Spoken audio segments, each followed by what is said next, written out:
साढ़े दो पंजाबां दी धी बड़ा मान सम्मान दी नृत्य का रिहाना रजबली ये बैठे ने।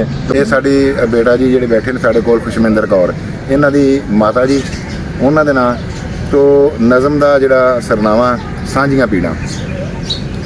लगी नज़र पंजाब नूं वंड हो गई, लगी नज़र पंजाब नूं वंड हो गई, कई अखियों परे परिवार हो गए, होया जुल्म महाजरां नाल वड्डा, एक दूजे तो वखरे यार हो गए, छड़ देश विदेशी लाए डेरे, हौले कखां तो कई सरदार हो गए, रही तांग विसाल दी उम्र सारी, कई नाल विछोड़े दे पार हो गए।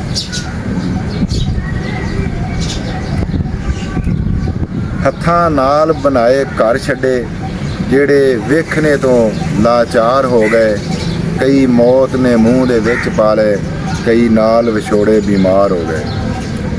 अंबरसर ननकाना ते लाहौर दिल्ली, साडे जिउंदियां वख संसार हो गए, कट्ठे रहे मनावदे ईद लोहड़ी, अज वखरे सब त्यौहार हो गए। कई मंदिर मसीतां ते गुरुद्वारे, खूह खोलियां वांग बेकार हो गए, क्यों किसे दे नाल असीं गिला करिए, साडे समय ते लेख सवार हो गए। शाला वसदे रहन पंजाब साडे, अगे रब दे अर्ज गुजार हो गए, जिउंदे रहे मुसाफरा वेख लांगे, जदों सांझड़े साडे विचार हो गए। लो जी ये नज़म सी, ये बेटी खुशमिंदर कौर इन्हां दी माता जी दे नाल। इधर साडे दो पंजाबां दी धी बड़ा मान सम्मान दी नृत्य का रिहाना रजबली ये बैठे ने। तो मैं समझना कि जिंदगी दे अज सब तो मैं सत्कारयोग बद जगह ते बैठा, मेरे पास दो पंजाबां दियां दो जिन्हों कहते धियाँ बैठिया ने, और सानू इन्होंने बहुत ही प्यार दा मापियां दा प्यार, धियां दा प्यार, तो साड़ी दुआ है कि अल्लाह पाक इन्हां ते अपनियां करम ते रहम दा फरमाए। जिवें प्रोफैसर साहब ने नज़म सुनाई है, नज़म दे एंड ते एक अंत च जिहड़ी लाइनां ने ना दो भी साडे समा ही साडे ते सवार हो गया। तो समा कदे भी इक्को जिहा नहीं रहा, एक ही खासियत है समय की कि इक्को जिहा रहिंदा नहीं, ये परिवर्तन जिहड़ा कुदरत का नियम है। तो मैनू मेरी दिल नूं ये सकून है कि जिस तरह मैं लाहौर आई हाँ, मैनू इन्ना पता कि आने वाले समय दे विच पूरा लाहौर पंजाब घूमण जाया करूगा। ये मैनू धार्मिक जगह पर बैठ के मैं कह रही हूँ, लगता है कि शायद परमात्मा नूं हाज़र नाज़र समझ के कह रही हूँ कि ये दुआ भी सारे लोगों की जल्दी पूरी होगी, जिद्दां असीं उधर तड़पे हैं लाहौर देखण दे लई।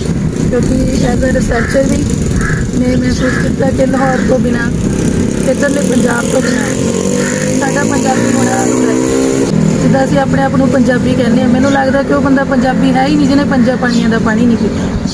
तो इस वक्त तुहाडे सारिਆਂ चों जिन्ने इत्थे बैठे हैं, मैं तो मेरी मदर दोनों ही बहुत ही किस्मत वाले हैं कि असीं सच्ची में पंजाबी हो गए। क्योंकि दो दरिया तो साडे वाल सीगे, सतलुज ते ब्यास, उन्हां दा पानी असीं एवर टाइम ही बचपन तो ही पींदे आ रहे हैं, समझ लो देख भी लए, जल भी छक लिया उन्हां दा।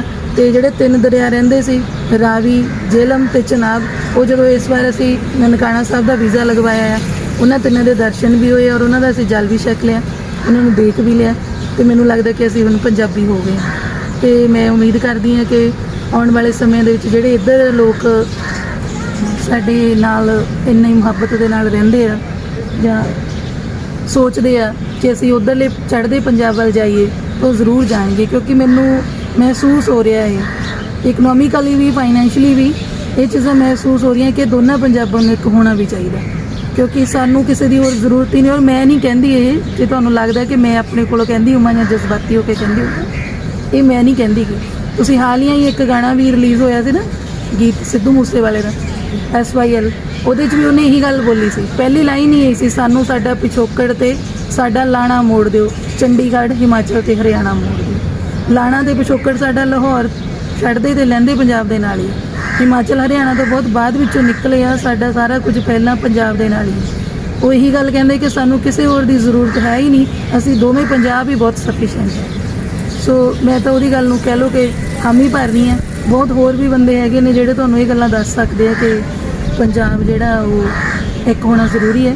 क्योंकि होर नहीं तो घट्टो घट्ट सानू ट्रेडिंग ਲਈ होई आसान कर देन, असीं एक दूजे ਵੱਲ जावांगे, कुछ चीज़ां ਜਿਹੜੀਆਂ ਇੱਧਰ ਆਉਣਗੀਆਂ, पर चलो असीं तो आस ही कर सकते हैं ਇਹ ਤੁਹਾਨੂੰ ਵੀ ਪਤਾ ਹੀ ਹੈ ਕਿ ਇਹ ਸਾਰੇ ਹਕੂਮਤੀ ਮੁੱਦੇ ਨੇ। ਹਕੂਮਤ ਨਹੀਂ ਚਾਹੇਗੀ ਤਾਂ ਫਿਰ ਅਸੀਂ ਵੀ ਕੀ ਕਰ ਸਕਦੇ ਹਾਂ।